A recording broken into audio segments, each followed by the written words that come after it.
Барлықтарыңызға сәлем. Бүгін сіздермен барлық балалар сүйіп жейтін, дәмі тіл үйіретін және де өте жұмсақ болып пісетін мини пиццалар дайындайтын боламыз. Ол үшін 200 мл жылы суға жарты шай қасық тұз, 1 шай қасық ашытқы, 1 ас қасық қант және де 30 грамм ерітілген сары майды қосып жақсылап араластырамыз. Үстінен електен өткізілген 400 грамм ұн қосып жұмсақ қамыр елейміз. Осы қамырымыздан 10 дана мини пицца дайын болады. Еленген қамырымызды жарты сағатқа тындырып қоямыз. Қамырымыз демалғанша салмамызды дайындаймыз. Сосискемізді, тұздалған қиярларымызды турап, ірімшігімізді үкіштен өткізіп аламыз. Енді тындырылған қамырымызды алып, бөліктерге бөлеміз. Әр бөлігіміз 60 граммнан болатындай етіп, өлшеп, күлшелеп дайындап аламыз.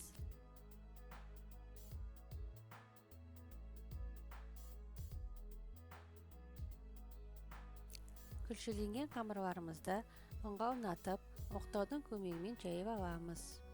Жайылған қамырымыздың шет жақтарын саусақтың ұшымен әдемілеп басып алғаннан кейін ішке қарай бүріп шығамыз.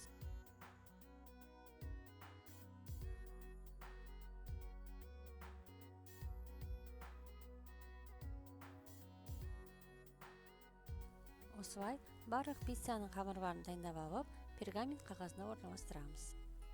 Енді қамырларымызға алдымен кетчуп жағамыз.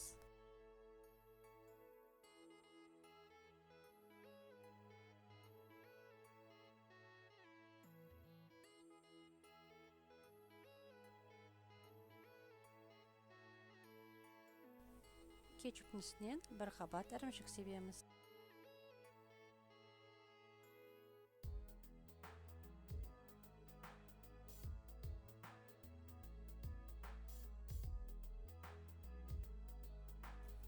Ірімшіктің үстінен сосиски мен қиярларымызды орналастырып, үстін тағы бір рет ірімшік қабатымен жабамыз.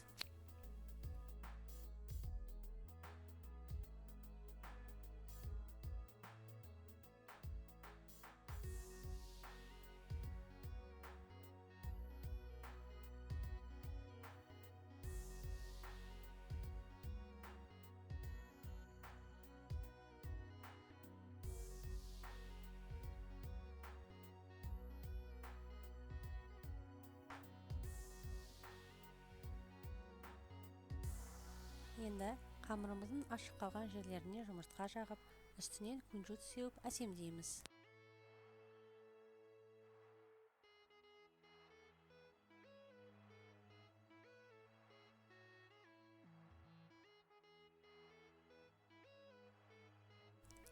Мини пиццаларымызды 200 градуста қызып тұрған пеште 15-20 минут пісіріп аламыз.